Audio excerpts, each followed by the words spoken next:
আসসালামু আলাইকুম ওরহমতুল্লাহি ওবরাকাতুহু। আলহামদুলিল্লাহ রবিল আলমিন ওসলাত ওসালাম আলা আশরাফিল আম্বিয়াল মুরসালিন নবীনা মোহাম্মদ আলা আলিহি ও আসহাবিহি আজমাইন ওবাদ। আলহামদুলিল্লাহ, আমরা শুরু করতে যাচ্ছি একটি নতুন কোর্স। তবে বিষয়টা নতুন নয়, কোর্সটা এখন আমরা শুরু করার দিক থেকে নতুন, যেটা আপনারা সবাই নিজেরা অন্তরে পোষণ করেন এবং যেটা নিয়ে নিজের সারাটা জীবন চলেন, সেটার নাম হচ্ছে আকীদা। এই কোর্সটির প্রয়োজনীয়তা এবং কেন পড়বেন এই বিষয়টি নিয়ে আমি একটু আলোকপাত করতে চাই। প্রথমত আকীদা কি, এটা জানার মধ্যে আমার আপনার কি উপকার আছে এবং কেন জানবো, না জানলে কি ক্ষতি আছে, এটার উপর নির্ভর করে যে কোনো সময় তার এটার মূল্যটা নির্ধারণ করে যে কোনো জিনিসের। যখনই আপনি কোনো কিছু জানতে চাইবেন তখন আপনার মনে হবে এটা না জানলে কী হবে, আর জানলে কী লাভ, আর এটা জানলে আমার আমার জীবনের কি উপকার হবে, জীবনের সাথে সম্পৃক্ত কিনা। ধরেন অনেক মানুষে দেখবেন যে আকীদার উপরে গুরুত্ব তাদের কমই আছে। কেন? তারা এটাকে মনে করে না জীবনের কোনো গুরুত্বপূর্ণ এলিমেন্টস মনে করছে না। তো সেই হিসাবে আমাদের আগে বিষয়টা নিয়ে জানতে হবে আকীদা কী জিনিস। যে বিষয়টা নিয়ে অনেক কথা হচ্ছে বিশেষ করে বর্তমান যে ইয়ার মধ্যে এই পরিবেশ পরিস্থিতির উপর অনেকেই বিভিন্ন রকম কথা বলছে। এই মাঠে ময়দানে যা বলা হচ্ছে এটা আসলে কি খুব জরুরি কিনা। আকীদা আসলে কি জিনিস? আকীদা শব্দটির অর্থ হচ্ছে কোনো কিছু দৃঢ়ভাবে ধারণ করা, দৃঢ়ভাবে কোনো কিছু ধারণ করার নাম আকীদা। এখন এটার তিনটি অর্থ হতে পারে। একটা হচ্ছে যেটা ধারণ করে মানে লেগে থাকবে, আরেকটা হচ্ছে তাগিদের সাথে থাকবে, আরেকটা হচ্ছে দৃঢ়ভাবে থাকবে। অর্থাৎ কি, ধরেন কোনো কিছু আপনার অন্তরে দৃঢ়ভাবে আছে, আপনার একটা সংবাদ একজনে দিয়েছে আপনার কাছে, ধরেন যে আপনার কোনো একটা চাকরি হয়েছে। এখন আপনার অন্তরের ভিতরে এখন তার বক্তব্যটা নিয়ে দৃঢ়ভাবে যে জিনিসটা আপনি ধারণ করছেন, যে লোকটা সত্য কথা বলছে, চাকরি হয়ে গেছে, আমার এখন ভালো অবস্থান আসবে, ইত্যাদি ইত্যাদি। তো এই যে আপনার অন্তরের ভিতরে যে একটা অবস্থান আসছে দৃঢ়তার কারণে, এটার নামই হচ্ছে মূলত আকীদা। এই জন্য এটাকে বলা আল হুকমুদ দেহনি আল জাজেম। আল হুকমু আদ দেহনি আল জাজেম, আরবি ভাষায় বলা আল হুকমুদ দেহনি আল জাজেম। জেহেনের মধ্যে, নিজের ব্রেনের মধ্যে দৃঢ়ভাবে কোনো একটা জিনিস সম্পর্কে একটা বিধান লাগানো, এটা না হচ্ছে আকীদা। এটা যুগ যুগ ধরে ছিল, এই অর্থেই ছিল। এবং এটা এমন একটা শব্দ যেটা, এই শব্দটি আগেও ছিল, ইসলাম যুগেও আসছে, এখনও আছে, সবসময় ছিল। যে মানুষ যখন দৃঢ়ভাবে কোনো কিছু গ্রহণ করে সেটার নাম দেয় তার আকীদা। কোরআন কারীমে এই জন্য আল্লাহ তাআলা বলছেন, লা ইউআখিযুকুমুল্লাহু বিল্লাগwi ফি আইমানিকুম ওয়ালাকিন ইউআখিযুকুম বিমা আক্কাদতুমুল আইমান। তোমাদের যে সমস্ত শপথ মুখ দিয়ে হঠাৎ বেরিয়ে যায়, এটার উপর আল্লাহ তোমাদের পাকড়াও করবে না। তবে যেটা অন্তরের দৃঢ়তা সহ আক্কাদতুম, অর্থাৎ আকীদার যে দৃঢ়তা, অন্তরের দৃঢ়তা সহ যে শপথ তোমরা করেছো, সেটা আল্লাহ তোমাদের পাকড়াও করবেন। আবার আল্লাহ তাআলা বলছেন, ইয়া আইয়ুহাল্লাযীনা আমানু আউফু বিল উকুদ। হে ঈমানদারগণ, তোমরা পূর্ণ করো তোমাদের অঙ্গীকার। অর্থাৎ দৃঢ়ভাবে যেটা করেছ সেটাকে বলা হয় উকুদ, আকদ। যে কোনো চুক্তি যখন আপনি করেন, যেমন আপনি কোনো কিছু বেচাকিনা করলেন দৃঢ়ভাবে, সেটাই বেচাকিনা হবে। দৃঢ়ভাবে না করলে, কথাবার্তা বললে বেচাকিনা হয় না। আলোচনা চলতেছে 2 টাকা 10 টাকা, 2 টাকা 10 টাকা আলোচনা হচ্ছে, এটার দাম 2 টাকা, এর দাম 2 টাকা। যতক্ষণ আপনি দৃঢ়ভাবে না বলবেন যে আমি 10 টাকা দেবো, 2 টাকা দেবো, তখন যেটা মানে আকদ হচ্ছে না। আকদ এখান থেকে আসছে। দুনিয়ার জীবনে পাগল আর ছোট মানে বিবেকহীন ছাড়া, পাগল আর অপ্রাপ্তবয়স্ক বালক ছাড়া সবারই কিছু না কিছু আকীদা থাকে। এমনকি বালকেরও একটা আকীদা থাকে। যদি বালককে জিজ্ঞাসা করেন সবচেয়ে শক্তিশালী কে, বলে যে আমার বাবা, তারও একটা বিশ্বাস যে তার বাপ সবচেয়ে শক্তিশালী মানুষ। তো বিবেকবান মানুষের সবচেয়ে বড় সম্পদ হচ্ছে এই আকীদা। এটা থাকবেই তাদের। কোনোদিন কেউ বলতে পারবে না যে আমার আকীদা কোনো একটা বিশ্বাস নাই, এটা নয়। বিশ্বাস তাদের থাকেই। যে ব্যক্তি মনে করে আত্মা ঘুরে বেড়ায়, এখানে একটা আত্মা ওখানে একটা আত্মা, সেও এই আকীদার উপর নির্ভরশীল হচ্ছে। এটাই আকীদা, মানে দৃঢ়ভাবে কোনো কিছু ধারণ করার নামই হচ্ছে আকীদা। আবার ধরেন যে ব্যক্তি মনে করে যে আমার আখিরাতের একটা জীবন আছে, এই জীবনের পর একটা জীবন আছে, এটা একটা আকীদা। আর যে ব্যক্তি মনে করে না জীবন নাই, আমার ফিরে আসতে হবে, অর্থাৎ যেটাকে বলা হয় পুনর্জন্ম, সেটাও একটা আকীদা। আর যে ব্যক্তি মনে করে যে 3 আল্লাহ মিনে এক আল্লাহ, সেটাও একটা আকীদা। যে ব্যক্তি মনে করে ঈসা আল্লাহর দাস, এটাও একটা আকীদা। যে ব্যক্তি মনে করে ঈসা আল্লাহর পুত্র, সেটাও একটা আকীদা। আবার যখন একজন মানুষ বলবে যে উযাইর আল্লাহর সন্তান, যেমন ইহুদিরা বলে, এটাও একটা আকীদা। আর যারা বলে আল্লাহ 2 জন, অর্থাৎ সত্য, নূর আলো এবং অন্ধকার, 2টা বলে, সেটাও একটা আকীদা। তো যে কোনো মানুষের অন্তরে যা ধারণ করে দৃঢ়ভাবে, সেটা আকীদা। কিন্তু আকীদা হতে হয় এমন জিনিসে যে জিনিসটা দেখেনি, সংবাদ বিশ্বাস করে যেটা হয়। আপনি যদি সামনে আপনার দেখেন যে একটা মোবাইল, বলেন যে আমি বিশ্বাস করি এটা একটা মোবাইল, তাহলে হাস্যকর হবে, কারণ দেখতেই পাচ্ছি। আকীদা হয় শুধুমাত্র যে জিনিস দৃশ্যমান নয় সেটাতে, সেটা নির্ভর করে যত কিছু এর সাথে সম্পৃক্ত হবে সবই আকীদা। যেমন আপনি বিশ্বাস করলেন যে আল্লাহ আছে, এই যে আল্লাহকে দেখেননি, তাহলে আল্লাহ এই যে না দেখে আপনি ঈমান আনলেন, মানে দৃঢ় ধারণ করলেন, এটার নাম হচ্ছে আকীদা। এখন এইটার সাথে সম্পৃক্ত যত কিছু হবে, যেহেতু আপনি না দেখে আপনি বিশ্বাস করলেন, দৃঢ়ভাবে ধারণ করলেন অন্তরের ভিতরে, এটাই আকীদা। এইটা যদি আপনি দৃঢ়ভাবে ধারণ করতে পারেন, সে অনুসারে কিন্তু আপনি মানবেন যে আমার একজন আল্লাহ আছেন, তিনি আমাকে নির্দেশ দিয়েছেন, সবই কিন্তু আকীদার সাথে সম্পৃক্ত হয়ে গেছে। তাহলে মানব জীবনের বড় সম্পদ হচ্ছে আকীদা। কোনো মানুষ আকীদাতে নাই, বা আকীদা নাই যদি বলা হয়, এটা পাগল ছাড়া আর কেউ হতে পারে না। একমাত্র পাগল বলবে তার কোনো আকীদা নেই। বলতে পারে এটা যে এক আকীদা না, এক একজন এক এক আকীদা, এটা বলতে পারে, কিন্তু আকীদা নাই এটা বলতে পারে না। কোনো না কোনো দুনিয়ার বুকে মানুষ আকীদা পোষণ করেই। এমন কি ধরেন, কেন একজন মানুষ যখন নিজের জীবনটা সাজায়, প্রত্যেকটা পরতে পরতে সাজায় থাকে, কি মনে করে যে বিয়ে করব, বিয়ে করলে সন্তান হবে, বাচ্চা হবে, আমি এই বিল্ডিং বানাবো, ঘর করব, সবই কিন্তু তার অন্তরের ভিতরে ধারণ করছে। এটা যদি না থাকতো তাহলে সে পাগলে ভরে যেত, উদ্দেশ্যহীন জীবন হতো। কিন্তু মানব জীবন কখনো উদ্দেশ্যহীন না।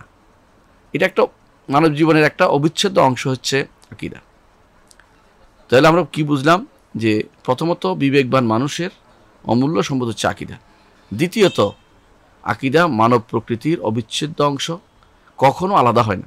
হয় কখন জানেন, রাতে ঘুমাইলে আলাদা হয়ে যায়, ঠিক তার তখন হুঁশ থাকে না, কাজ করে না ব্রেন যতক্ষণ আছে ততক্ষণ একটা বিশ্বাস থাকতেই হয়। এই জন্য যখন ব্রেন থাকে তখন তাকে তওবা করতে হয়, ব্রেন চলে গেলে তওবা কবুল হয় না, কারণ তার আসলে আল্লাহ তাআলা তাকে মুকাল্লাফ বলে না এটাকে, তার উপরে শরীয়তের আদেশ নিষেধ বর্তায় না, এই জন্য সে আকীদার ভিতরে নাই।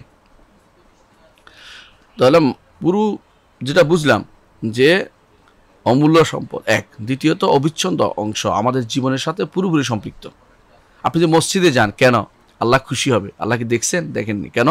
একটা সংবাদ দিয়েছে মুহাম্মদ রাসূলুল্লাহ সাল্লাল্লাহু আলাইহি ওয়াসাল্লাম, সেটার উপর বিশ্বাস করে যাচ্ছেন, দৃঢ়ভাবে বিশ্বাস করে যাচ্ছেন, অন্তরের ভিতরে দৃঢ়ভাবে ধারণ করে যাচ্ছেন যে এটা হবে। আপনি জামাতে আদায় করেন, কেন? 27 গুণ সওয়াব হবে। আপনি কি দৃশ্যমান কিছু? দৃশ্যমান কিছু না। তাহলে কেন সেটা করেন? এই জন্য করি যে এটার সাথে নির্ভর হবে যে আমি কতক্ষণ করব, বা কি করব, কতটুকু করব, সেজন্য আপনি এটা বিশ্বাস করতে চান। বিশ্বাসের উপর নির্ভর করে আপনি কিন্তু কাজটা করছেন। এটা হচ্ছে আকীদা। তাহলে আমরা দেখতে পাইলাম দৃঢ়ভাবে অন্তর বা মানবের যে বিবেক যে জিনিসটাকে দৃঢ়ভাবে ধারণ করে এবং অন্তর সেটাকে সত্যায়ন করে, সেটা মূল হচ্ছে আকীদা। এটার উপর নির্ভর করে আপনি কিন্তু পুরো জীবন সাজান। কিভাবে দেখেন, আপনি মসজিদের কাছে ঘর তোলেন, কেন? মসজিদ থেকে যেন আজান শুনতে পান। আপনি মসজিদের কাছে থাকেন যেন যারা জামাতে সালাত আদায় করতে পারেন। আপনি ছেলেকে দিন শিক্ষা দেন, আপনি নিজে কোরআন পাঠ করেন, আপনি রাতের অন্ধকারে উঠে সালাত পড়েন।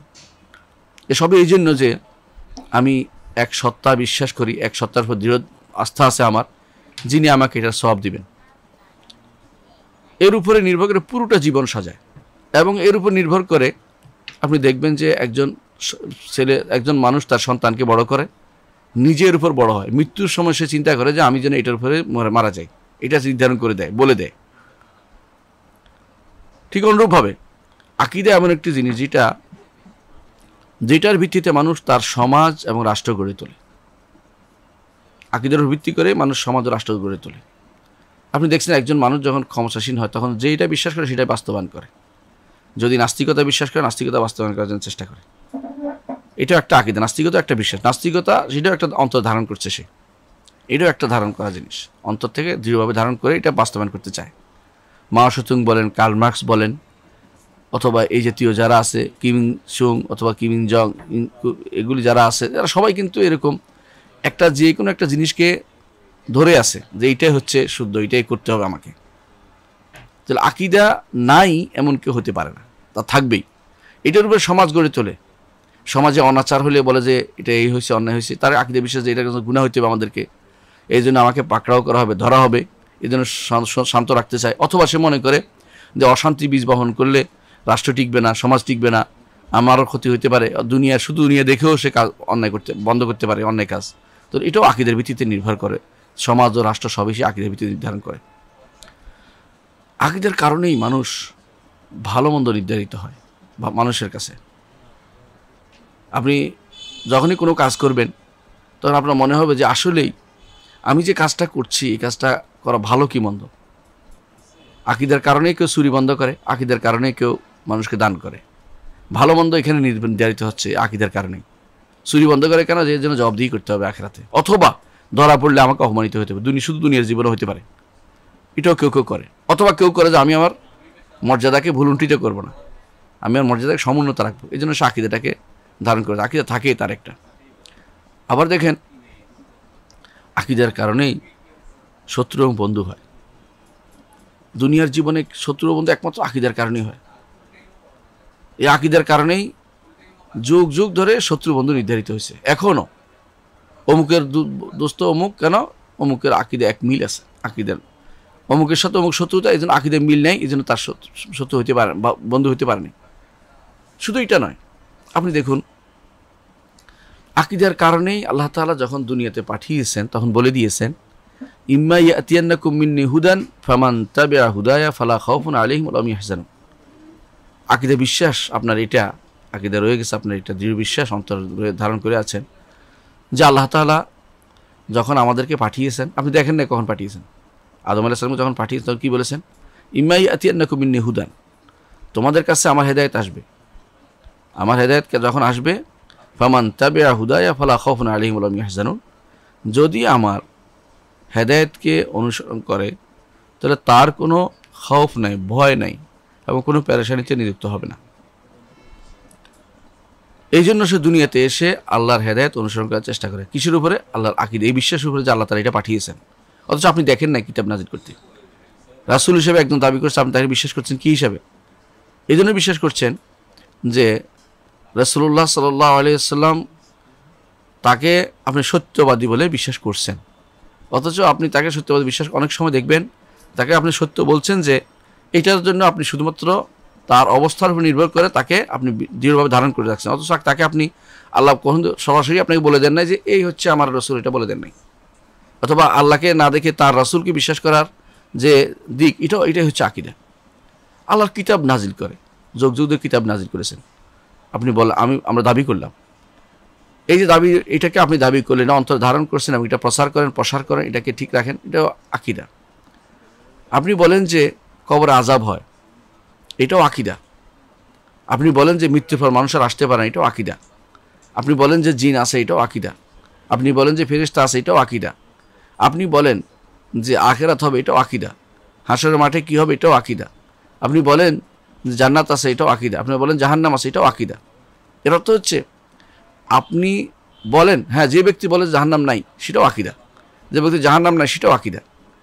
হ্যাঁ, যে ব্যক্তি বলে মেবি আছে, হয়তো থাকতে পারে, অথবা অবশ্যই হবে, ধরা যাবে, হতে পারে, সেটাও একটা আকীদা। অর্থাৎ তার মধ্যে এই আকীদাটা হচ্ছে লা আদরি, অর্থাৎ না জানা, অজানা কোনো একটা জিনিসের না জানাটা সে আকীদা বিশ্বাসী ধরেছে, এরকম একটা নির্ধারণ করে নিয়েছে যে সে সব কিছুতে বলবে যে আমি জানি না। সে বলতে পারে যে সবসময় সে এটাই চিন্তা হচ্ছে যে আমি থাকবো, হতে পারে, কোনো কিছু বিশ্বাস করবো না, এইটাও একটা আকীদা। যে আমি কোন দিকে যাবো কিছুই বলবো না, এটাও একটা আকীদা, বিশ্বাস, নাস্তিকটা যেটা করে। তাহলে কোনো মানুষ, বিবেকবান পুরুষ কখনো আকীদাহীন থাকতে পারে না। আকীদার কারণে আল্লাহ তাআলা যুগে যুগে নবী রাসূলদের প্রেরণ করেছেন। আকীদা বিশুদ্ধ, খারাপ আকীদা থেকে মানুষদেরকে বিশুদ্ধ আকীদার দিকে নিয়ে আসার জন্য, লিয়ুখরিজাকুম মিনাজ যুলুমাতি ইলান নূর, অন্ধকার থেকে আলোতে নিয়ে আসার জন্য, যুগে যুগে ভালো মানুষ যারা ছিল সবচেয়ে শ্রেষ্ঠ, এরা শুদ্ধ আকীদার মানুষ ছিল।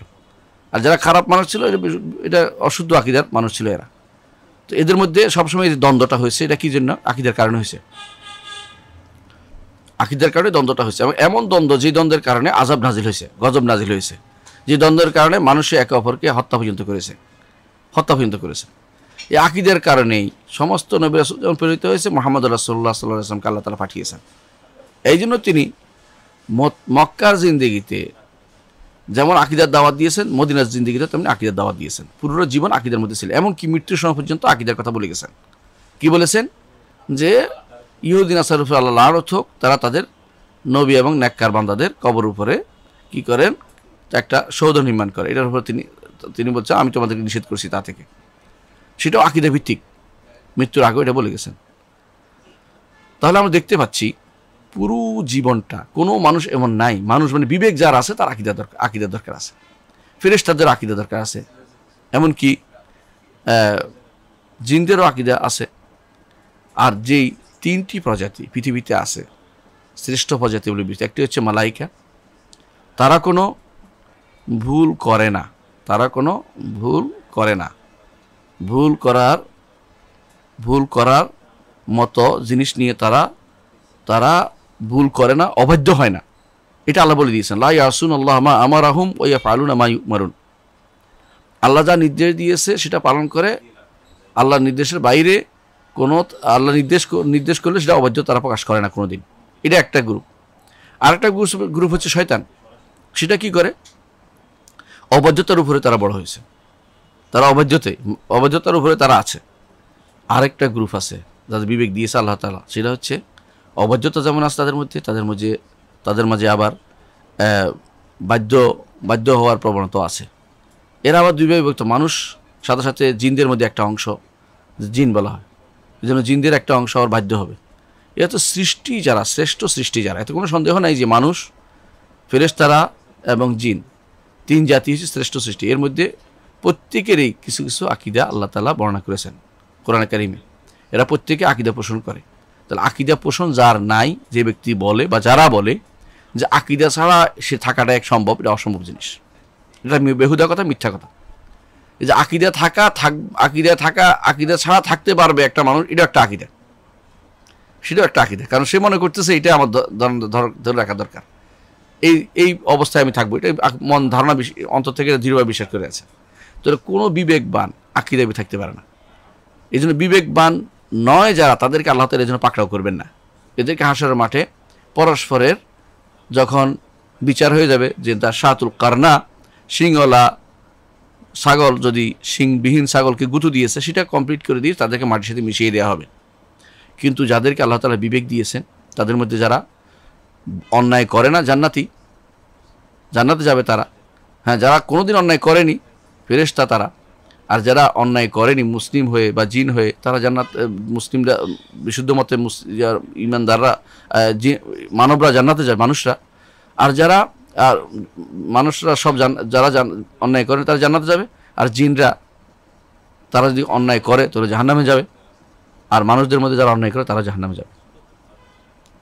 আর শয়তান যারা, তারা শয়তান এবং তার যারা সাঙ্গপাঙ্গ আছে সবাই জাহান্নামের কীট হবে।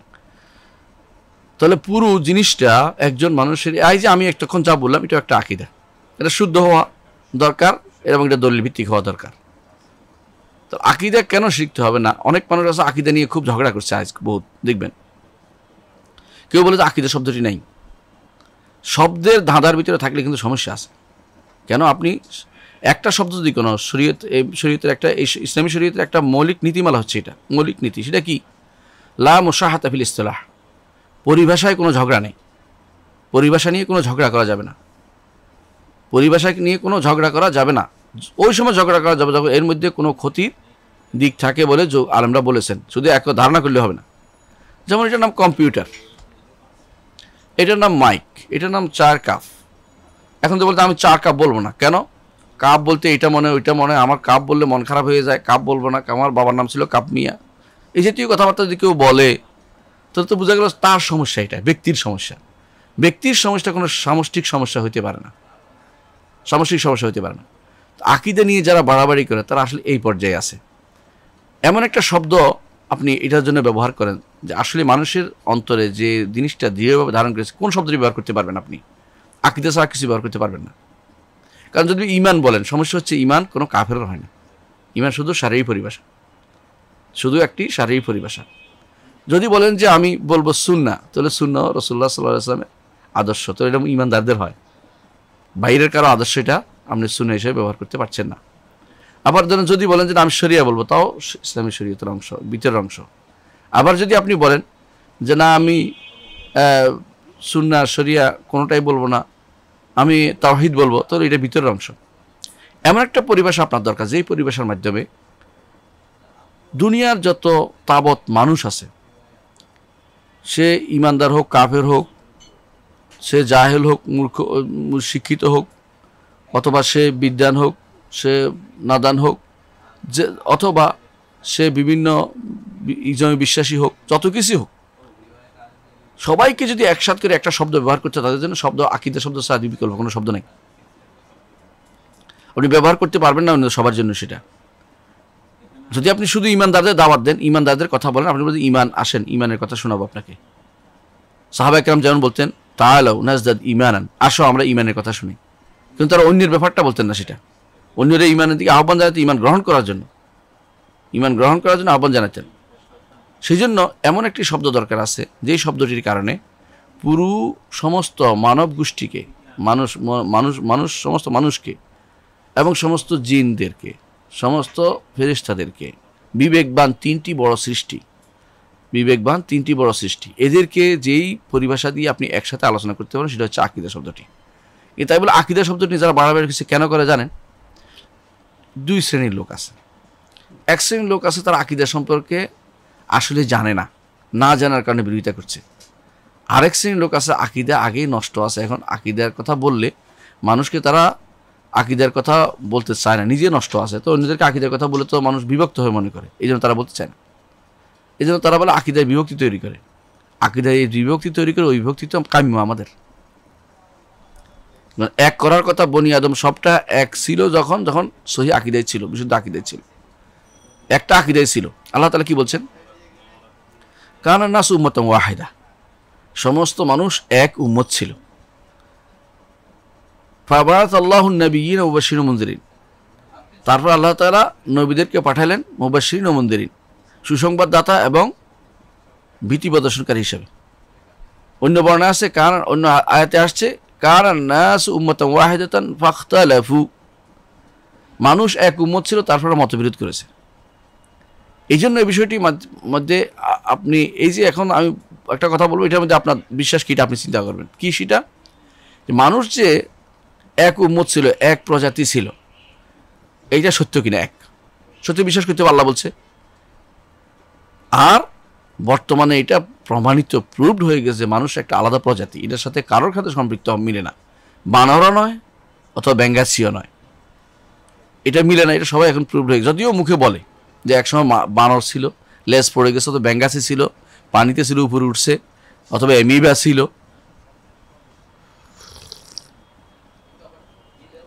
এই জাতীয় কথা যারাই বলে তারা আসলে কোনো দলিল ভিত্তিক কথা বলে না, প্রমাণিত হয়ে গেছে এখন। তারপর আচ্ছা সামনে আসি আমরা। ইবনে আব্বাস রাদিয়াল্লাহু আনহু বলেন কানা নাস উম্মাতান ওয়াহিদাতান ফাখতালাফু, সমস্ত মানুষ একই উম্মাত ছিল, কিসের উপর ছিল? আলা তাওহীদ, তাওহীদের উপর ছিল। ফাখতালাফু, তারপর তারা বিভিন্ন দলে মতে বিভক্ত হলো। ফাবাআস আল্লাহু নবিয়্যিন ওয়া মুবাশশিরিন, আল্লাহ তাআলা তখন তাদের হেদায়েতের জন্য মুবাশশির, মুনদির, সুসংবাদ দানকারী এবং ভীতি প্রদর্শনকারী নবী রাসূলদেরকে পাঠালেন। আপনি একটু চিন্তা করে দেখুন, এখন আমি আকীদাকে না বলতে পারছি তাওহীদ, কারণ যারা ভিন্ন হয়ে গেছে, আলাদা হয়ে গেছে, মতবিদ ধরে আলাদা হয়ে গেছে, ওরা কিন্তু ওদের তাওহীদের কোনো খবর নেই, তাওহীদ বলতে পারতেছি না, ওদের মুওয়াহিদ বলতে পারতেছি না, তো ওদের কী বলবো, ওদের ওদের কর্মকাণ্ড কী বলবো? এটাই হচ্ছে আকীদা। তাওহীদবাদী যারা, তাওহীদবাদী নয় যারা, ওদের সবাই কমন যে শব্দটি ব্যবহার করতে, তাদের আকীদা, এই শব্দটি ব্যবহার করা হয়েছে যুগ যুগ ধরে। তাহলে আমরা দেখতে পাচ্ছি আকীদা এমন একটি শব্দ যে শব্দটি কোরআনে কারিমে তার মূল রয়েছে, ঠিক হাদিসও এটার মূল রয়েছে। প্রমাণ কি আমরা দেখতে পাই? রাসূলুল্লাহ সাল্লাল্লাহু আলাইহি ওয়াসাল্লাম বলেছেন যে সালাস মান ইয়াতাকিদুহুন্না, তিনটি জিনিস আছে যে ব্যক্তি এটা যথাযথভাবে বিশ্বাস করবে, মনে ধারণ করবে। এটা বলেছেন তিনি মুসনাদ দারমির হাদিস, তিনটি জিনিস তিনি বলেছেন যে এটা মুসনাদ দারমির হাদিস, সুনান দারমির হাদিস, যাতে রাসূলুল্লাহ সাল্লাল্লাহু আলাইহি ওয়াসাল্লাম এটা তুলে ধরেছেন যে তিনটি জিনিস যদি কোনো মানুষ ধারণ করে অন্তরের ভিতরে, তাহলে কি হবে? যে জান্নাতে প্রবেশ করবে। এই তিনটি জিনিস কি? ইখলাসুল আমাল লিল্লাহ, আল্লাহর জন্য অন্তরের দৃঢ় থেকে অন্তরের জন্য কি আল্লাহর জন্য কি করে? আমলটা আল্লাহর জন্য করে। ওয়াস নাসিহাতুল উলিয়াতিল আমর, আল্লাহর যে সমস্ত দুনিয়ার বুকে যাদেরকে ক্ষমতা দিয়েছেন অথবা যাদেরকে আল্লাহ তাআলা দিন বোঝানোর দায়িত্ব দিয়েছেন, তাদের প্রতি নসিহত, কল্যাণ কামী হওয়া, ওয়া লুজুমুল জামা, একসাথে থাকা। এই তিনটি মৌলিক আকীদা বিশ্বাসের জিনিস। এগুলি যদি কেউ বিশ্বাস করে তাহলে জান্নাতে প্রবেশ করবে। রাসূলুল্লাহ সাল্লাল্লাহু আলাইহি ওয়াসাল্লাম বলেছেন। ইখলাস বলে, ইখলাসুল আমল বলে আল্লাহর সাথে সম্পৃক্ত জিনিসটা বলে দিলেন। আর যখন নাসিহা হলো তখন কল্যাণকামী হলো সমস্ত মানুষের জন্য। সেটা কারা? মানুষ, সেটা সে হতে পারে ব্যক্তি, সে হতে পারে পিতামাতা, সে হতে পারে সমাজ, সে হতে পারে রাষ্ট্র, সবার জন্য। তারপর বলেছে লুজুমুল জামা, যে ভিন্ন ভিন্ন দলে বিভক্ত হলো না, অর্থাৎ তাওহীদের উপর থাকলো এবং আকীদার ভিন্ন ব্যক্তি প্রকাশ করলো না। কারণ তাদের ফাইন্না দাওয়াতুহুম তুহিত মিন ওয়ারাইহিম, তাদের দোয়া কবুল হবে একসাথে থাকার কারণেই। সুনান দারমিতে হাদিসটা আমরা স্পষ্ট দেখতে পাচ্ছি যে ইয়াতাকিদ শব্দটা ব্যবহৃত হয়েছে। সুতরাং যেই মানুষরা বা যে লোকগুলি বলে আকীদা শব্দটি কোরআনে হাদিসে আসেনি, তারা মিথ্যা কথা বলছে এবং তারা না জেনে কথা বলছে। আর না জেনে কথা বলা বড় গুনাহ। নাই এটা বলতে পারবো না, স্পষ্ট আসছে মান ইয়াতাকিদুহুন্না, তাহলে আর কি বলতো? একটা শব্দ যখন এসে যায় কোরআন এবং সুন্নাহ, তার বিভিন্ন সিগা আসে, এরপরে যে বলতেন আমি একটা ইয়া পরিবর্তন পাইছি, সিগা বা এর যেটা বলা হয় যে সিলেবল ভাগ করার পরিবর্তন পেয়ে গেছে, সুতরাং নিব না, এটা তো না। আমানা নিলে ইমান নিতে হবে, আমানা বিহীন নিলে ইমান নিতে হবে, একই কথা, পার্থক্য নাই। তাওহীদ বললে, মুওয়াহিদ বললে কোনো নিষেধ নেই, একই কথা হলো, পার্থক্য নাই। তো ইয়াতাকিদুহুন্না যেখানে ইয়াতাকিদু আছে শব্দের হাদিসটি, কোনো মুসলিমের অন্তর, ইয়াতাকিদু কলব মুসলিমিন, বোঝা গেল এটা অন্তরের ভিতরে আসে, হাদিসের শব্দটি আসছে। শব্দটা আসার পরে এখানে কোন ব্যক্তি আছে যেটাকে অস্বীকার করে? বলেন, যে ব্যক্তি জাহেল অথবা যে ব্যক্তি ইচ্ছাকৃত। দুইটা জিনিসে মানুষ সাধারণত বিভ্রান্ত হয়। দুনিয়ার বুকে মানুষ দুই জিনিসে বিভ্রান্ত হয়। একটা হচ্ছে সুউল ফাহাম, বুঝে না, আর একটা সুউল কাজ, উদ্দেশ্য খারাপ। আমি যদি সারাক্ষণও বলি যে আকীদা জিনিসটা কোরআন এবং সুন্নাহর থেকে পরিভাষায় বিরুদ্ধে কোনো কিছু নাই, আপনার যদি কোনো বুঝের সমস্যা থাকে তাহলে আপনি বুঝবেন না, আর আপনার যদি উদ্দেশ্য খারাপ থাকে আপনি বুঝবেন না। এই দুই শ্রেণীর মানুষ এখন দুনিয়া ভর্তি হয়ে গেছে। এই জন্য আপনি দেখবেন কিছু মানুষ ঐক্যের সূত্র খুঁজতেছে আকীদা না অন্য কিছু দিয়া, যে এই যে আকীদা পোষণ করুক না কেন। হ্যাঁ, যেমন উৎসব দিয়ে কেউ ঐক্য করে, কেউ উৎসব দিয়ে ঐক্য করছে, কেউ ধরেন উৎসব নয়, তাদের কাছে ঐক্যের মানদণ্ড হচ্ছে যে চলো আমরা একসাথে বের হই। কেউ আছে ঐক্যের মানদণ্ড হচ্ছে চলো আমরা একটা দাবি করি, এক দফা এক দাবি দিয়ে উঠি, কিন্তু কোনোটাই কেউ আকীদা ভিত্তিক দাবি হচ্ছে না। অথচ আল্লাহ তাআলা কোরআনে কারীম বলেছেন, কুল ইয়া আহলাল কিতাব তাআলাউ ইলা কালিমাতিন সাওয়াইন বাইনানা ওয়া বাইনাকুম আল্লা না'বুদা ইল্লাল্লাহ ওয়া লা নুশরিকা বিহি শাইআন ওয়া লা ইয়াত্তাখিযা বা'দুনা বা'দান আরবাবা মিন দুনিল্লাহ ফা ইন তাওয়াল্লাউ ফাকুলু আশহাদু বিআন্না মুসলিমুন। আল্লাহ তাআলা ঐক্যের সূত্র বলে দিয়েছেন। আসো আহলে কিতাবরা, যারা সবচেয়ে কাছের, ইমানের সবচেয়ে কাছের, যারা বিরোধী তাদেরকে বলা হচ্ছে না, যারা সরাসরি বিরোধী তারাও আসবে, কিন্তু এদেরকে বলছে তোমরা তো আমরা এক জায়গায় ছিলাম। সেটা কি? ইলা কালিমাতিন, একটি কালিমা। এটা কি? কালিমাতুল লা ইলাহা ইল্লাল্লাহ, আকীদা কালিমাতুল লা ইলাহা ইল্লাল্লাহ। সেটা কি? তাও এটা অর্থ ব্যাখ্যা করে দিচ্ছে, কালিমাতিন বাইনা সাওয়াইন বাইনানা ওয়া বাইনাকুম, যা আমাদের মতো তোমাদের এক করে দিবে, একসাথ করে ফেলবে, বিরোধ থাকবে না। সেটা কি? আল্লাহ না'বুদা ইল্লাল্লাহ, আল্লাহ ব্যতীত কারো ইবাদত করবে না, ওয়া লা নুশরিকা বিহি শাইআন, তার সাথে কাউকে শরীক করবে না, ওয়ালা ইয়াত্তাখিজ বা'দুনা বা'দান আরবাবা মিন দুনিল্লাহ, কারো থেকে হালাল হারাম মাসলা নিব না। হালাল হারাম একমাত্র আল্লাহ এবং তার রাসূল করতে পারেন। কারো থেকে বিধান নিব না, বিধান একমাত্র আল্লাহ এবং তার রাসূল করতে পারেন। কারো হুকুম নিব না, আল্লাহ এবং তার রাসূল হুকুম দিবে না, দিবেন সেটা মানব। ইনাল হুকমু ইল্লা লিল্লাহ, আল্লাহ শুধুমাত্র হুকুম দিতে পারেন। আমার আল্লাহ তা'বুদু ইল্লা ইয়্যা, তিনি নির্দেশ দিয়েছেন তিনি ব্যতীত আর কারো জন্য ইবাদত না করা হয়। কিন্তু ঐক্যের সূত্র কিন্তু বলে দিয়েছেন, কিন্তু সেটা না করে আমরা ঐক্য ভিন্ন পদ্ধতি যাওয়ার কারণে, আকীদাকে ইগনোর করার কারণে সে ঐক্য কোনোদিন হয় না এবং সে হচ্ছে কোনো সফলতা লাভ করে না।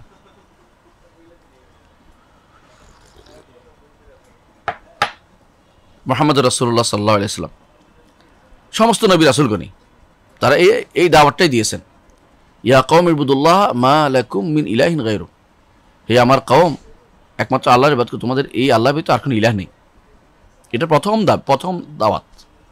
রাসূলুল্লাহ সাল্লাল্লাহু আলাইহি ওয়াসাল্লাম যখন মুআয ইবনে জাবালকে পাঠিয়েছিলেন ইয়ামানে, তখন বলেছেন ইন্নাকা তাকদুমু ইলা কওম মিন আহলিল কিতাব, তুমি একটি আহলে কিতাব যাদের কিতাব আছে এমন একটি জাতির কাছে যাচ্ছ।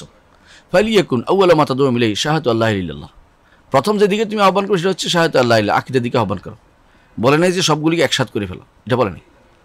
একসাথ করলে একটু চিন্তা করে দেখুন, মক্কাতে বিশুদ্ধ সনদে আসছে, মক্কাতে কি করেছে কাফেররা এসে রাসূলুল্লাহ সাল্লাল্লাহু আলাইহি ওয়াসাল্লামের কাছে বলল যে আপনি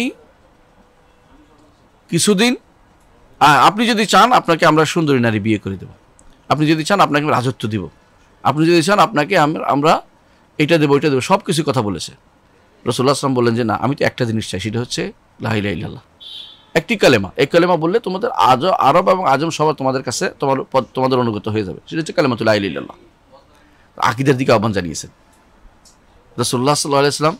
এই জিনিসটাই বলেছেন যখনই তিনি বাজারে যেতেন, জিল মাজার যেতেন, এরপর তিনি যাইতেন বাজারে সোক ওকাজ যাইতেন, দুইটা ওকাজ বিখ্যাত বাজার ছিল, মেলা ছিল, সেখানে তারা যাইতেন। রাসূল কেন যাইতেন? দাওয়াত দিতে। তিনি বাজার, সাহাবী বলতেছেন আমি শুনলাম রাসূলুল্লাহ সাল্লাল্লাহু আলাইহি ওয়াসাল্লাম বাজারে কি বলতেছেন, আইয়ুহান নাস কুলু লা ইলাহা ইল্লাল্লাহ তুফলিহু, মানুষরা, হে মানুষরা তোমরা বলো লা ইলাহা ইল্লাল্লাহ, সফল কাম হবে। তিনি বলেন নাই যে আসো সব ঐক্য করি, আমরা একসাথ হই, বলেন নাই। একসাথে এই উদ্দেশ্য না, আকীদার ভিত্তিতে ঐক্য চাইছেন। আকীদার ভিত্তিতে হয়েছে, আকীদা যখন শুদ্ধ হয়েছে তখন সাহাবায়ে কেরাম ঐক্য হয়েছে, সে ঐক্যের কারণে মক্কা মদিনাতে একটি রাষ্ট্র হয়েছে, সে রাষ্ট্র থেকে আলো সারা দুনিয়া ছড়িয়ে পড়েছে। এবং আকীদা ভিত্তিক কারণেই তারা একসাথে ছিল সবসময়। যখন আকীদার বিরোধ কখনো দেখা দিয়েছে সাহাবায়ে কেরাম দেখা দেয়নি কোনোদিনই, পরবর্তী যখনই বিরোধ হয়েছে তখনই আমাদের অধপতন চলে আসছে। আজও আমাদের আকীদার ভিত্তিতে আবার ঐক্য হতে হবে, আকীদায় আবার ফিরে আসতে হবে, আকীদায় আবার আসতে হবে। রাসূলুল্লাহ সাল্লাল্লাহু আলাইহি ওয়াসাল্লাম 23 বছর জিন্দেগিতে আকীদার দাওয়াতের এক মুহূর্তের জন্য বন্ধ ছিলেন, রাখেননি। মক্কার জিন্দেগি 13 বছর, এই 13 বছরের মধ্যে প্রথম 10 বছর ফরজ হয়নি না সালাত, না সওম, না যাকাত, না হজ। কি ফরজ ছিল তাহলে? কালিমাতুল লা ইলাহা ইল্লাল্লাহ। 5টি বিনা ইসলামের যে মৌলিক 5টি ইয়া রয়েছে, যেটার উপরে ইসলাম প্রতিষ্ঠিত রয়েছে, যে কোনো দিন প্রতিষ্ঠিত হলে কোনো একটা ইয়া লাগে,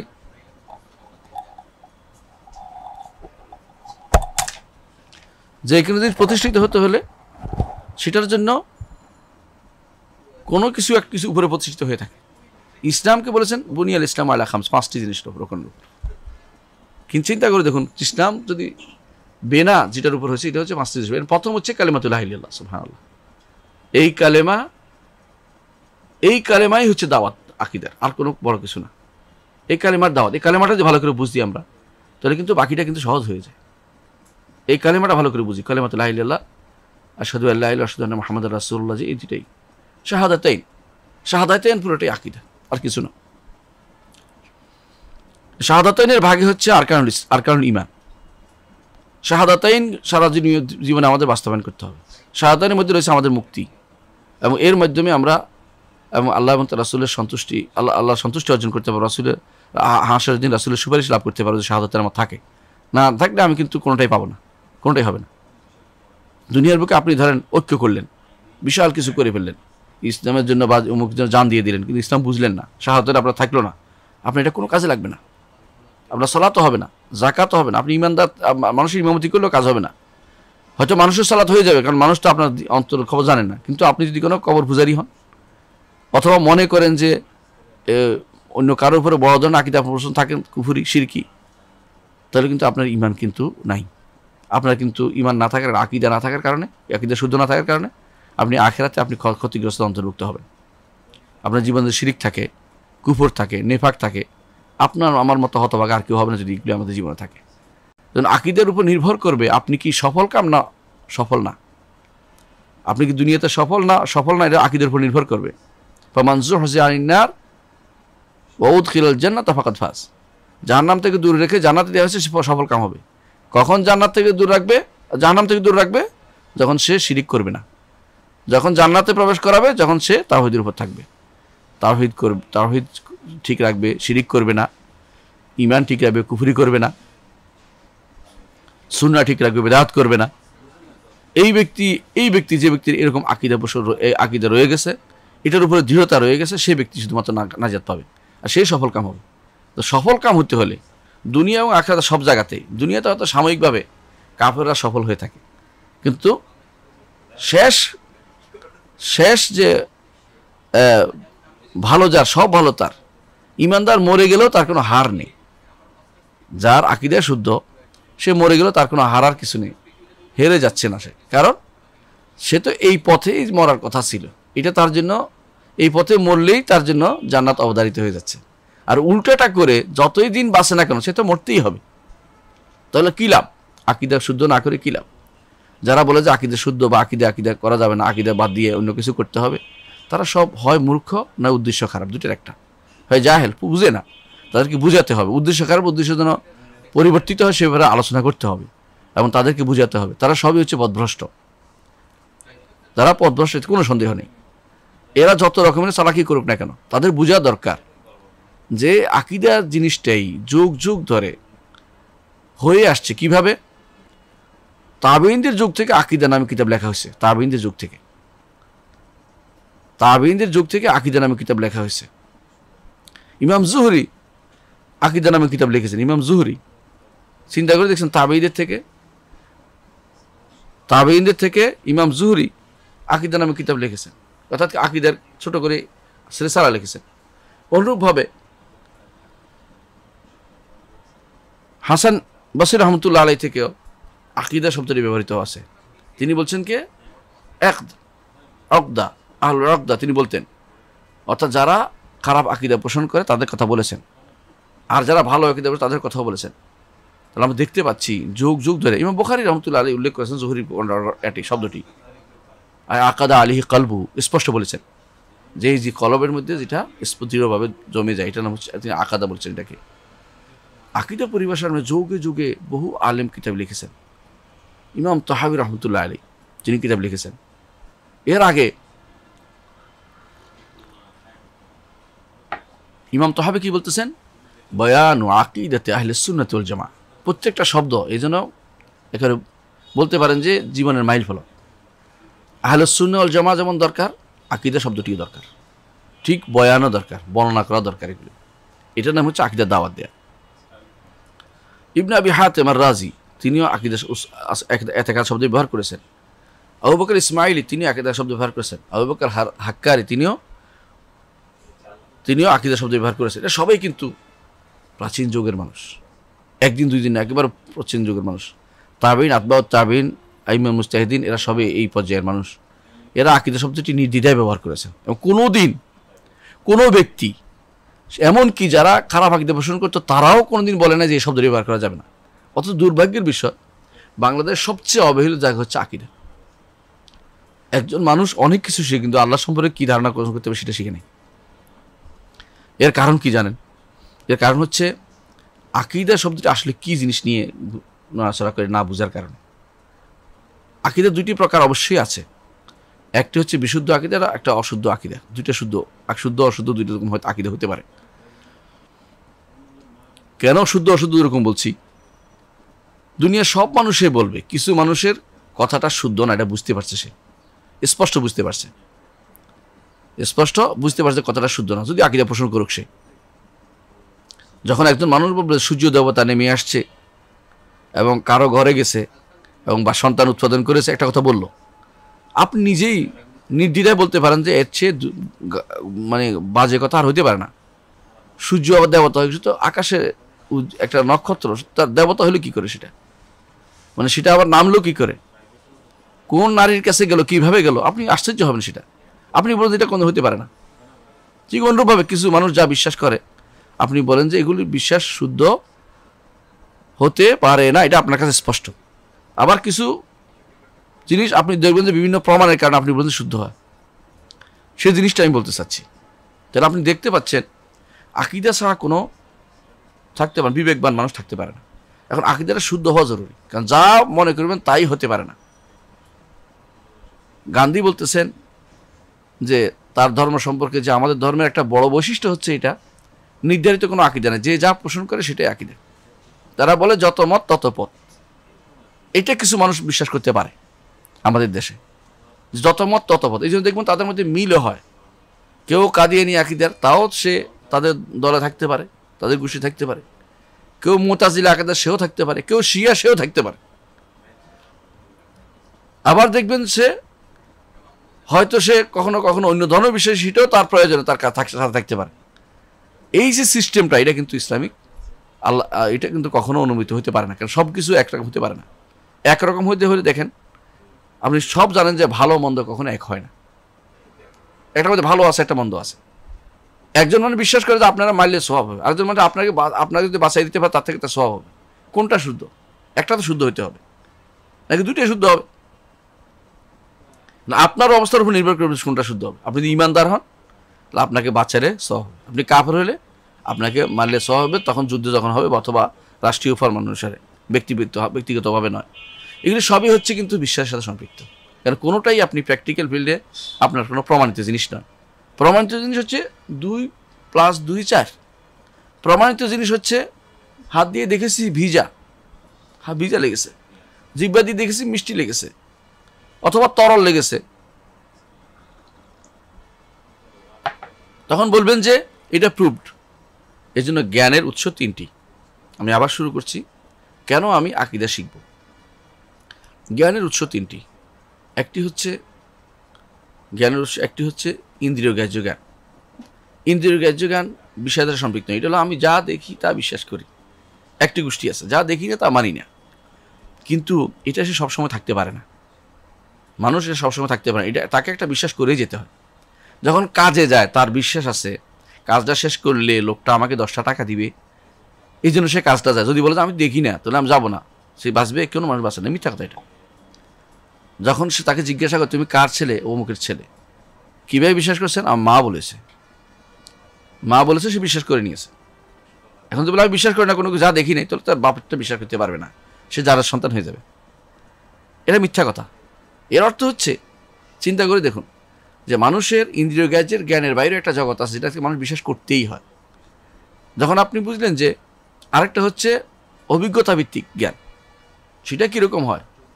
সেটা হচ্ছে যে অনেক সময় মানুষ ইন্দ্রিয় গ্রাহ্যের জ্ঞানের বাইরেও কিছু জিনিস আছে যেটা সে মানতে বাধ্য। এটা হচ্ছে বিবেক দিয়ে ধরে। কীরকম? আপনি সুইচ টিপ দিলে আলো হবে, এটা আপনি কী করছেন? অভিজ্ঞতা অর্জন করেছেন, টিপ দিয়েছেন, আলো হয়েছে। 2+2 4 হয়েছে, অভিজ্ঞতা অর্জন করেছেন। আগে দেখেছেন 4 হয়েছে, দুইটা বই 4টা বই হয়েছে, দেখেছেন 4টা বই, 1 2 3 4 গণনা করছেন। এটা আপনার সরাসরি আপনাকে অভিজ্ঞতা দিয়ে আপনি অর্জন করতে পারতেছেন। তো কিছু অভিজ্ঞতা দিয়ে অর্জন করা যায়, কিছু এটা বলে আকলি জ্ঞান, আকল দিয়ে যে জ্ঞান অর্জন করা যায়। কিছু জ্ঞান অর্জন করা যায় ইন্দ্রিয় দিয়ে। এই দুইটা অত্যন্ত সীমিত। মানুষের জীবনে এটা অত্যন্ত সীমিত জিনিস। না হলে মানুষ বিমানে উড়ার চেষ্টা করতো না, কোথাও আমি তো কোনো উঠতে দেখি নেই কাউকে, বুঝতে পারছেন? অথবা বলতে পারতো যে আমি তো এটা শুনি নেই, সত্য কথা। তারপর মানুষ চেষ্টা করে যে এরকম করলে উঠতে পারে, সুতরাং আমি এরকম একটা বানাই দেখি। এর অর্থ হচ্ছে তার বিশ্বাসের উপর নির্ভর করে সে অনেক কিছু চলে, জীবনটা পুরোটাই চালায়। বিশ্বাসের উপর নির্ভর করে সে পিতা মাতাকে সেবা করে, বিশ্বাসের নির্ভর করে সে কিন্তু বড় বড় কাজে ব্রতী হয় যে এটা করলে এটা হবে। আর বিশ্বাস না হলে কোনোটাই করতে পারে না। তাহলে মানুষ যারা বলে, মানে আমরা বুঝতে পারি বেশিরভাগ কাজই মানুষের কিন্তু এই বিশ্বাসটার সাথে সম্পৃক্ত। এই বিশ্বাসটা কি না দেখি বিশ্বাস, কোনো কিছু হয়নি, হবে বলেছে কেউ, একজন মানুষ বলেছে সেটা। তাহলে আমরা জ্ঞানের উৎস পেলাম 3টা। একটা হচ্ছে হয় নিজে পঞ্চ ইন্দ্রিয় দিয়ে অর্জন করবে, নাহলে বিবেক দিয়ে অর্জন করবে, নাহলে একজনে বলেছে সেটা শুনে বিশ্বাস করবে, সেটা শুনে মেনে নিবে। এই একজনে বলে যেটা শুনে মানুষ চলে সেটাই মূলত বিশ্বাস। আর যখন বলে যে ধরেন অমুকখানে একটা মারামারি হয়েছে, আপনারা কিন্তু প্রচার শুরু করেন, দেখেন নাই, কারণ শুনছেন, আর শোনাটা আমার কাছে বিশ্বস্ত মনে হচ্ছে, অমুক বিশ্বস্ত। তাহলে মানুষ যখন এই শোনা খবরটি বিশ্বস্ত কারো থেকে শোনে, তখন সেটা তার কাছে দিনের দিবালোকের মতো স্পষ্ট হয়ে যায়। আর বিশ্বস্ততার মধ্যে সবচেয়ে বড় বিশ্বস্ত হচ্ছে নবী রাসূলগণ। তারা যখন একটা খবর দিবে সেটাকে আপনি কখনো ইগনোর করতে পারবেন না। আপনার কাছে আপনাকে তখন বলে এইটা হচ্ছে সত্য, আর কিছু হইতে পারে, নবী রাসূলগণ সেটা বলেছেন। যেমনিভাবে আপনার পিতা কিছু বললে আপনি মেনে নিচ্ছেন, আপনার মা কিছু বললে আপনি মেনে নিচ্ছেন। আর পিতা মাতার চেয়ে সবচেয়ে বেশি সম্মানিত হচ্ছে নবী রাসূলগণ। রসুল বলেও দিয়েছেন, যতক্ষণ পর্যন্ত তোমাদের কেউ আমাকে, তার পিতা মাতা, সন্তান সন্ততি এবং নিজের চেয়েও বেশি না ভালোবাসবে, ততক্ষণ পর্যন্ত সে ইমানদার হতে পারবে না। তা আপনার পিতা মাতার কথা আপনার ভালো লাগে, সুবিশ্বাস হয়, আপনার নিজের যা কারো থেকে শুনেছেন সেটা বিশ্বাস হচ্ছে, আত্মীয় স্বজনের কথা বিশ্বাস হচ্ছে, অথবা বন্ধু বান্ধবের কথা বিশ্বাস হচ্ছে, রাসূলদের কথা বিশ্বাস হতে আপনার সমস্যা কোথায়?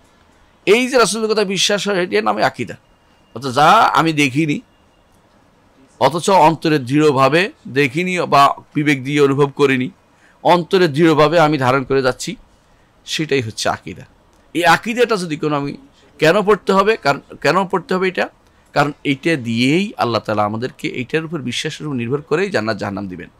দুনিয়াতে পাঠানোর মূল কারণটাই এটাকে ঠিক করা, এইটাকে ঠিক রাখা, এইটাই ঠিক রাখা।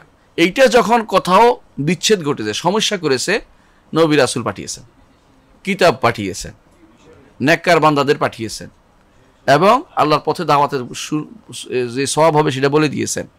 এবং এইটার উপরে নির্ভর করবে তা কবরের বা মৃত্যুর পরের জীবনের শান্তি বা শান্তি। অর্থাৎ যখনই আপনি আকীদা ভিত্তিক না হবেন, পুরো জীবনটা আপনি পুরোপুরি অন্ধকারে হাতড়ে বেড়াবেন। আপনার পুরো জীবনটা আকীদা ভিত্তিক হতে হবে। এখন বলতে পারেন যে আমি আকীদা ভিত্তিক তো হতে চাই, কিন্তু আমি আকীদা কিভাবে নেব? সেটাই বলছিলাম এতক্ষণ, যে আপনি যদি কোনো বিশুদ্ধ আকীদা নিতে চান, যে শুদ্ধ কোনটা, শুদ্ধ দেখতে হবে আপনাকে। যে কোনো দিন শুদ্ধ হয় কখন? যে শুদ্ধ একটা সোর্স দিয়ে আসতে হয়। শুদ্ধ সোর্স কোথায় পাবেন? শুদ্ধ সোর্স হচ্ছে শুদ্ধ ব্যক্তি বলেছে, যারা কোনোদিন ভুল করে না, বা যারা গুনাহ করে না, মিথ্যা বলে না, আমানত দায় রক্ষা করে। যেভাবে যখন রোম সম্রাট হেরাক্লিয়াস তার দরবারে জাফর ইবনে আবি তালেব বা সাহাবায়ে কেরাম যখন ওখানে ছিলেন, এমন সময় সেখানে যখন আবু সুফিয়ান ছিল, আবু সুফিয়ান তখন ইসলাম গ্রহণ করেননি। তখন জিজ্ঞাসা করেছিলেন যে তোমাদের মধ্যে যেই লোকটি নবুয়তের দাবি করেছে, হেরাক্লিয়াস জিজ্ঞাসা করতেছে, আবু সুফিয়ান বলো তুমি, তোমাদের মধ্যে যে লোকটি নবুয়ত দাবি করে সেই কোনোদিন মিথ্যা বলতো না? কোনোদিন মিথ্যা বলতো না। হেরাক্লিয়াস বললেন, যে ব্যক্তি মানুষের সাথে মিথ্যা বলে না, আল্লাহর উপর মিথ্যা বলবে না। সে কি তোমাদের সাথে ওয়াদা ভঙ্গ করে? না, কোনোদিন ওয়াদা ভঙ্গ করে না। তখন হেরাক্লিয়াস বললেন, যে ব্যক্তি মানুষের সাথে ওয়াদা ভঙ্গ করে, সে আল্লাহর সাথে ওয়াদা ভঙ্গ করবে না। নবীর এটা করে না। তাহলে বুঝিয়ে দিলেন, এভাবে তিনি একটা করে বুঝিয়ে দিলেন যে এই লোকটি সত্যবাদী, এবং বললেন যদি আমি তার কাছে থাকতাম তার পা ধুয়ে দিতাম এবং খুশি হয়ে যাবো, তার খেদমত করতাম, এটার উদ্দেশ্য। এটা পর্যন্ত বললেন। অর্থাৎ এরপরে সে দুনিয়াকে প্রাধান্য দিয়ে যেন সে বললো যে আমি তোমাদের পরীক্ষা করছিলাম, এটা বলে। এটা আলাদা কথা। পরবর্তী যখন তারা পালাতে আরম্ভ করলো, যখন তার সভাসদরা পালাতে আরম্ভ করলো, যে এটা কি, লোকটা তো এই অর্থাৎ লোকটা তো হয়ে যাচ্ছে, তাদের ধর্ম থেকে বেরিয়ে যাচ্ছে, এটা বলতে লাগলো। তো যেটা আমরা বলতে চাচ্ছিলাম সেটা হচ্ছে, তাহলে বিশুদ্ধ আকীদার কি লাগে? একটা উৎস লাগে। বিশুদ্ধ আকীদা কোথায় পাবেন? উৎসটা লাগে। তাহলে বিশুদ্ধ আকীদা উৎস হবে, সোর্সটা যার থেকে নিচ্ছেন সে সত্যবাদী হতে হবে, অথবা যেই গ্রন্থ থেকে নিচ্ছেন সেটা সত্য গ্রন্থ হতে হবে, যাদের মাধ্যমে আসছে তারাও সত্যবাদী হতে হবে। এই দিকগুলো আপনি দেখেন। যিনি ওয়াল্লাযী জাআ বিল হক ওয়াল্লাযী জাআ বিস-সিদক ওয়া সাদ্দাকা বিহি, আল্লাহ তাআলা বলছেন, যে ব্যক্তি সত্য নিয়ে এসেছেন এবং সেটাকে সত্যায়ন করেছেন, এটা হচ্ছে মুহাম্মদ রাসূলুল্লাহ সাল্লাল্লাহু আলাইহি ওয়াসাল্লাম বা নবীগণ প্রত্যেকেই। তারা যে আকীদা পোষণ করেছেন, যে বিশ্বাস রাখতেন, সেই বিশ্বাসটা আপনার রাখতেই হবে। এখানে কোনো ব্যতিক্রম করা যাবে না। সেই বিশ্বাসটার বিপরীত হয়ে যায় কিনা এটা সাবধান থাকতে হবে। এই বিশ্বাস যতক্ষণ পর্যন্ত আপনি রাখবেন, তাহলে আপনার কিন্তু ঈমানটা, আপনার আখিরাতের জীবনটা মুক্তি না, আপনি শুদ্ধ হবে, আপনার জীবনটা সুন্দর হবে। এই বিশ্বাসটার উপর আপনি সুন্দর করে সাজাতে পারবেন। আপনি তখন হতাশায় ভুগবেন না, কারণ আপনি বলেন যে লা ইউসিবানা ইল্লা মা কাতাবাল্লাহু লানা, আমার যা হবার সেটা হবেই, আল্লাহ যা লিখছে সেটাই হবে, এর বাইরে যাবে না। আপনি যখন হতাশ হবেন না, আর যদি আকীদা বিশ্বাস না থাকে, আপনি কোটি কোটি মালিক হলেও সামান্য কারণে হতাশ হয়ে আপনি আত্মহত্যা করতে পারবেন। কারণ আপনি বলবেন যে আমার তো কিছু নেই, কারণ আপনি যে পরকালে কিছু পাওনা নেই, আপনি এখন দুনিয়াতে সব কিছু পেতে চাচ্ছেন। সেটা আকীদা বিশ্বাসের সাথে সম্পৃক্ত আপনার জীবনটা পুরোটাই আকীদা বিশ্বাসের সাথেই সম্পৃক্ত হবে। আপনি যখন এটা দৃঢ়ভাবে যখন আপনি বিশ্বাস করবেন, যে অন্তরে থাকবে যে আমি যা করি না কেন এর একটা কি আছে, প্রতিফল আছে, তখন আপনি হারাম কাজ করতে পারবেন না। আপনাকে হালালের পথে চলতে হবে, ভালো কথা শুনতে হবে, ভালো মানুষের থাকতে হবে। তাহলে আপনি আকীদা ছাড়া আপনি এদিক সেদিক করার কোনো সুযোগ নেই আপনার। এটা আকীদার কারণেই আপনি ভালো হচ্ছেন। আপনি যখন মনে করবেন যে আমি যা আছে তা করতে পারি না, আমার একজন স্রষ্টা আছে, তিনি আমাকে দেখছেন, তিনি আমাকে জানছেন, তিনি আমার খবর রাখেন। ইয়ালামু খায়নাতাল আয়ুন, আমার চোখ কোন দিকে বাঁকা চোখে তাকাচ্ছে, কার দিকে কীভাবে তাকাচ্ছে এটাও তিনি জানেন। তখন আপনি কিন্তু অন্যায় দিকে যাবেন না, আপনি প্রতিটা পদক্ষেপ ভয় পাবেন। যখন কথা বলবেন তখন আল্লাহর সন্তুষ্টি অর্জন করার চেষ্টা করবেন, যে আমি কথাটি এই জন্য বলছি, যে মনে মনে বলবেন যে এটা বলছি আল্লাহ যেন সন্তুষ্ট হয়। কিন্তু যে ব্যক্তি এটা চিন্তা করবে না, তার কোনো স্রষ্টা নাই মনে করবে, সেটা করবে না, যাচ্ছে তা করে বেড়াতে পারে। হয়তো কিছুদিন হয়তো সে দেখানোর জন্য কিছু মানুষের সাথে ভালো ব্যবহার করে বিহেভিয়ার করে দেখাতে পারে, কিন্তু তার মূল উদ্দেশ্য কিন্তু তখন স্পষ্ট হয়ে যায় যখন সে বড় কিছু পায়। এই জন্য যারা আকীদা ভিত্তিক আছে তারা কোনো কিছু তাদেরকে টলাতে পারে না, বিশুদ্ধ আকীদা হলে। রাসূলুল্লাহ সাল্লাল্লাহু আলাইহি ওয়াসাল্লামকে তারা প্রস্তাব দিলেন এটা, যে আসুন আমরা এক করে ফেলি। কীরকম? 1 বছর আপনি আমাদের মূর্তির ইবাদত করবেন, আরেক বছর আমরা আপনার আল্লাহর ইবাদত করবো শুধু। রাসূলুল্লাহ সাল্লাল্লাহু আলাইহি ওয়াসাল্লাম রাজি হননি, বলেছেন লা কুল ইয়া আইয়ুহাল কাফিরুন লা আ'বুদু মা তা'বুদুন, তোমরা যারা ইবাদত করো আমি তার ইবাদত করব না। ওয়ালা আনতুম আ'বুদুনা মা আ'বুদ, আমি যারা ইবাদত করি তোমরা তার ইবাদত করবে না। কারণ তাদের সে ইবাদত শিরক মিশ্রিত, সঠিক ইবাদত হয় না। ওলা আনা আ'বুদু মা আ'বাদতুম, ভবিষ্যতেও তোমরা যেটা ইবাদত করো আমি কখনো সেটা ইবাদত করব না। ওয়ালা আনতুম আ'বুদুনা মা আ'বুদ, ভবিষ্যতেও তোমরা কাফের হিসেবে থাকলে তোমরা আমার আল্লাহর ইবাদত তোমাদের গ্রহণযোগ্য কোনো ইবাদত হচ্ছে না। লাকুম দীনুকুম ওয়ালিয়া দিন, তোমার দিন তোমার, আমার দিন আমার, একসাথে করার কোনো সুযোগ নেই, আলাদা আলাদা সম্পূর্ণ। কারণ আকীদার ভিত্তিতে আলাদা হয়ে গেছে। অথচ দেখেন রাসূলের চাচা, কাছের মানুষ, বংশের লোক, ভুল হওয়ার কোনো সুযোগ নাই, একেবারে বংশের চেনা মানুষ, একে অপরের শত্রু হওয়ার কোনো দরকার নাই, কিন্তু শত্রু হয়ে গেল কেন? আর দূরের মানুষ আকীদাতে ঐক্য হওয়ার কারণে বেলাল, সোহাইব, আম্মার এরা সবাই কিন্তু রাসূলুল্লাহ সাল্লাল্লাহু আলাইহি ওয়াসাল্লামের সবচেয়ে কাছের জিনিস হল। বেলাল রাদিয়াল্লাহু আনহু তিনি যেই জিনিস রাখতেন, লুকিয়ে রাখতেন বগলের নিচে, খাবার ছিল না, রাসূলুল্লাহ সাল্লাল্লাহু আলাইহি ওয়াসাল্লাম সেই খাবারটা খেতেন। বগল রাখছে রাসূলের জন্য একটা জিনিস, যেটা তিনি খেতেন, নাই কোথায় রাখবেন, লুকিয়ে রাখছে, সেটা খাওয়া রাসূলকে দিবেন, সেটা রাসূলুল্লাহ সাল্লাল্লাহু আলাইহি ওয়াসাল্লাম খাইতেন। হাদিসে আসছে সেটা। এর অর্থ হচ্ছে দূরের মানুষও আপন হয়েছে আকীদার কারণ, আবার কাছের মানুষও দূর হয়ে গেছে আকীদার কারণে। তাব্বাত ইয়াদা আবি লাহাবি ওয়া তাব্বা, আবু লাহাবের 2 হাত ধ্বংস হোক, সে নিজেও ধ্বংস হবে, 2 হাত ধ্বংস হবে, সে নিজে ধ্বংস হবে। এই যে আকীদাটা কতটুকু গুরুত্বপূর্ণ এটা আপনি এখান থেকে বুঝতে পারেন। দুনিয়ার মানুষ আপনি সব করছেন, আপনি ধরুন হজ করছেন, ওমরা করছেন, একেবারে দান সদকা করিয়ে আপনি সব কিছু করছেন। যেমন আপনার শুনে থাকেন যে অমুক অমুক বড় বড় খ্রিস্টান, অমুক বড় বড় সারা জীবন ব্যয় করেছে তার খ্রিস্ট ধর্মের উপরে, খ্রিস্ট ধর্মের উপরে। আপনার কি মনে হয় সে নাজাত পাবে? কেন পাবে না? আকীদা ঠিক নেই, কিন্তু আমল কম আছে, আকীদা শুদ্ধ আছে, তো নাজাত পাওয়ার কথা রাসূল ঘোষণা করেছেন। রাসূল ঘোষণা করেছেন খালিসাম মিন কলবিহি, যে ব্যক্তি লা ইলাহা ইল্লাল্লাহ বলবে তার কিন্তু নাজাতের আশা রাসূল বলে দিয়েছেন, জান্নাতে প্রবেশ করে বলে দিয়েছেন, নাজাতের আশা রয়েছে বলেছেন। কেন? কারণ আকীদাটা শুদ্ধ করেছে। আকীদা শুদ্ধ হওয়ার কারণে শেষ জীবনে মুখে শুধু বললেই, যেহেতু আর সময় নেই, তখন তারপর আল্লাহ তাআলা গ্রহণ করে নেবেন। কিন্তু আকীদা শুদ্ধ না হলে কোনোটাই গ্রহণ করা হবে না। এই জন্য আকীদাকে কেন আমি গুরুত্ব দিচ্ছি না। অনেকে বলে, দ্বিতীয় অংশ হচ্ছে আমি আরেকটা বলছি, অনেকে বলে আমার আকীদা শুদ্ধ আছে, শুধু আকীদা নিয়ে বাড়াবাড়ি করছি। না, আকীদা নিয়ে বাড়াবাড়ি না, আকীদা যতই দাওয়াত দেবেন সেটা কম হবে। কেন? মুহাম্মদ রাসূলুল্লাহ সাল্লাল্লাহু আলাইহি ওয়াসাল্লাম 23 বছর দাওয়াত দিয়েছেন, 1 মিনিট 2 মিনিট না, প্রতিক্ষণ তিনি আকীদার দাওয়াত দিয়েছেন। আকীদার দাওয়াতকে প্রতিষ্ঠা করার জন্যই আকীদার অংশ হিসাবে ইবাদতগুলি করেছেন। আমরা আহলুস সুন্নাহ ওয়াল জামাত বিশ্বাস করি যে ঈমান কাউলুন ওয়া আমাল, কথা এবং কাজের নাম। কাজগুলি এখন ঈমানের ভিতরে ঢুকে গেছে এবং সেটা এখন আকীদারই একটা অংশ। আপনি সালাত কেন পড়েন? আল্লাহ সন্তুষ্টির জন্য। আর যদি বলেন সালাত পড়ে এই জন্য ব্যায়াম হয়, তাহলে এটাও আকীদার অংশ হয়েছে, এটা একটা আকীদা। সে আকীদার কারণে আখিরাতে মুক্তি পাবেন না, সেটা আপনি আখিরাতে মুক্তি পাবেন না। আর যদি বলেন যে আপনি সওম কেন পালন করেন, সওম বলেন যে আমার করা দরকার, ডায়েট করা দরকার, ডায়েটিংয়ের মধ্যে আসি ইত্যাদি, তাহলে সেটাও একটা আকীদা আপনার, সেটার কারণে মুক্তি পাবেন না। সওম কেন পালন করেন? আল্লাহ খুশি করার জন্য, আপনি মুক্তি পাবেন। জাকাত কেন দেন? যে ভোটে পাস করবো, সেটাও একটা আকীদা, সেই আকীদার কারণে মুক্তি পাবেন না। মুক্তি পাবেন কখন? যখন সালাতটা আপনার জাকাতটা হয়ে যাবে একমাত্র আল্লাহর জন্য, লোক দেখানোর জন্য নয়। হজ কেন করেন? আল্লাহ লেখার জন্য, সেটাও একটা আকীদা, সে আকীদা আপনার মুক্তি দিবে না। কোন আকীদা মুক্তি দিবে? আপনি যে একমাত্র আল্লাহকে সন্তুষ্ট করার জন্য, সে আকীদা আপনাকে মুক্তি দিবে। তো আপনাকে জানতে হবে কখন আপনার আকীদাটা শুদ্ধ হবে। আবার দেখেন আরেকটা জিনিস, অনেকে আছে আল্লাহর জন্য করি, কিন্তু তার আল্লাহ সম্পর্কে জ্ঞান নেই, আল্লাহ সম্পর্কে জ্ঞান নেই। কেন? রাসূলুল্লাহ সাল্লাল্লাহু আলাইহি ওয়াসাল্লাম একজনকে জিজ্ঞাসা করেছেন যে হোসাইন কাম তারবুদ, ইমরান বিন হোসাইনের পিতা, তাকে জিজ্ঞাসা হোসাইন কয়জনের ইবাদত করো? বলে 6 জনের। তাই নাকি? বলে 6 জন কোথায়, কিভাবে? বলে যে একজন আরশের উপরে, আসমানের উপরে, আর 5 জন নিচে জমিনের ভিতরে।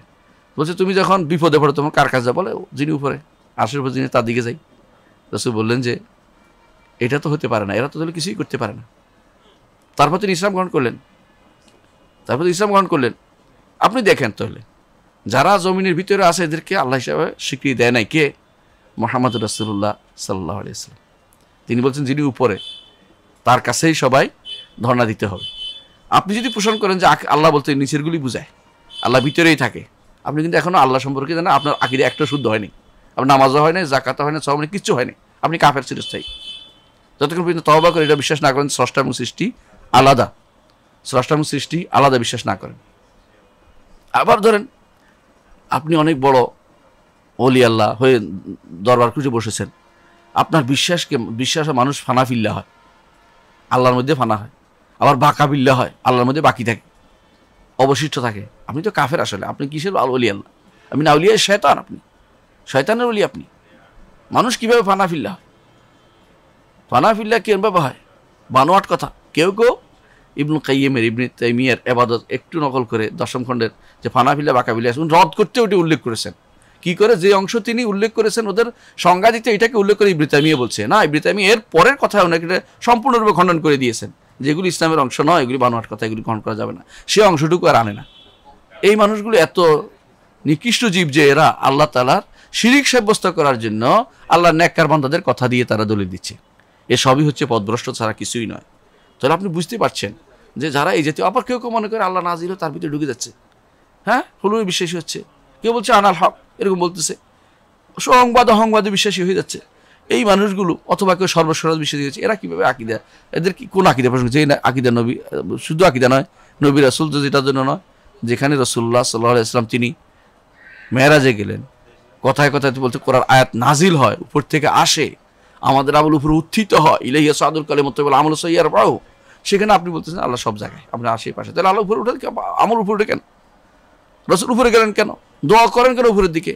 শত শত দলিল, হাজার দলিল, এগুলিকে যারা অবজ্ঞা করে যায় তারা আকীদা কিভাবে শুদ্ধ করবে? তার আকীদা কোথায় শুদ্ধ আছে? আকীদা শুদ্ধ নাই। আল্লাহ তাআলা পরিচয় দিয়েছেন তার নাম এবং গুণ দিয়ে, নিজের পরিচয় দিয়েছেন নাম এবং গুণ দিয়ে। যারা বলে যে আমার আকীদা শুদ্ধ আছে, দেখেন তো নাম মানলেও কেউ নাম মানে না, কেউ গুণ মানে না, কেউ গুণ মানলে 10টা মানে, 7টা মানে, 8টা মানে। তাহলে কিভাবে চিনেন আপনি আল্লাহকে? আল্লাহকে চিনতে পারেন নাই। যেই ব্যক্তি আল্লাহর কোনো কিছু অস্বীকার করে, তাহলে একটা অংশ অস্বীকার, সেটা কাফের, তার পিছনে সালাত হবে না, তার সাথে কোনো লেনদেন করা যাবে না, তার স্ত্রী অটোমেটিকলি তালাক হয়ে যাচ্ছে, এবং যারও সন্তান হচ্ছে তার পরিবারগুলো। তো সেগুলি সম্পর্কে আমাদের যতক্ষণ পর্যন্ত আমরা সাবধান না হব, যতক্ষণ পর্যন্ত আকীদা সম্পর্কে আমরা জানতে না পারবো, ততক্ষণ পর্যন্ত আমাদের জীবনের কোনো মূল্যই থাকলো না। আমরা এবং নমরুদ, ফেরাউন, এদের মধ্যে কোনো পার্থক্য থাকবে না। ফেরাউনও সে সর্বস্ববাদী ছিল, সেও বিশ্বাস করতো যে সমস্ত রবের মধ্যে সে বড়, অর্থাৎ সে একটা আনা রব্বকুমুল আলা, তোমাদের মধ্যে থেকে আমি উপরে আসি, এটা বিশ্বাস করতো। আমার আলিমতু লাকুম ইলাহিন গায়রি, আমি শুধুমাত্র আসি, আমার ভিতরে ইলাহির এইটাই। সে একজন এরকম বিশ্বাস করতো। শাইখ ইবনে তাইমিয়া বলেন যে এরকম বিশ্বাস করতো সে ওয়াজাতুল উজুদ বিশ্বাসী ছিল। আবার সে মনে মনে করতে মাঝে মধ্যে আসতো যে একজন বোধ আছে, বিশ্বাসও করতো, এটা দৃঢ়, এটা মন্ত্রের ভিতরে আসতো, কিন্তু সেইটা আবার এটার উপর ঠিক থাকতো না, কখনো এই তারাদ্দাদ এদিকে হইতো এদিকে হইতো, আবার কখনো বলতো আমি নিজেই, এই যে দাবি করতো। এই সবই হচ্ছে আকীদাতে আকীদা নষ্ট হওয়ার কারণ। আকীদা নষ্ট হলে আর কোনো কিছু ঠিক থাকে না। এই জন্য আকীদাটাই গুরুত্বের সাথে পড়তে হবে, আকীদার গুরুত্ব জানতে হবে। আকীদার বিষয়ে আমাদের ক্লাসগুলো আমরা নিব ইনশাআল্লাহ। আমি চাই জীবনের হতাশাগ্রস্ত থেকে জীবনকে মূল্যায়ন করতে শিখুন, এবং জীবনটা আল্লাহ তাআলা কেন দিয়েছেন সেটা দেন, মূল জিনিসটা শুদ্ধ করুন। আপনার আমল কম হলেও আল্লাহ তাআলা আপনাকে পার করে নেবেন। আর যদি আমল থাকে অনেক বেশি কিন্তু আকীদা নষ্ট থাকে, কোনো কাজ হবে না। আপনি বহু কাফেরকে সারা জীবন আমল করতেছে, কোনো কাজে লাগবে না। তারা আমল করে না, আল্লাহর কাছে কান্নাকাটি করে না, এটা কিন্তু কম না, এরা কান্নাকাটি প্রচুর করে, মূর্তির সামনেও কাঁদে। যারা সারা জীবন বিয়ে শাদী না করে দুনিয়া ভরে দিচ্ছে আপনি জানেন, হ্যাঁ, অবৈধ সন্তান দিয়ে, তারাও কিন্তু মনে করে তারা একটা ইবাদত করতে, বড় কাজ করতেছে। তাদেরও এটা আকীদা, কিন্তু আকীদা শুদ্ধ হওয়া দরকার। আকীদা বিশ্বাসের কারণে তারাও বের হয়। আকীদা শুদ্ধ হওয়া দরকার। আল্লাহ আমাদেরকে আকীদা শুদ্ধ করে তার দ্বীনের উপরে প্রতিষ্ঠিত থাকার তৌফিক দান করুন। ও আখির দাওয়ানা আলহামদুলিল্লাহি রাব্বিল আলামিন। আসসালামু আলাইকুম ওয়া রাহমাতুল্লাহি ওয়া বারাকাতুহু।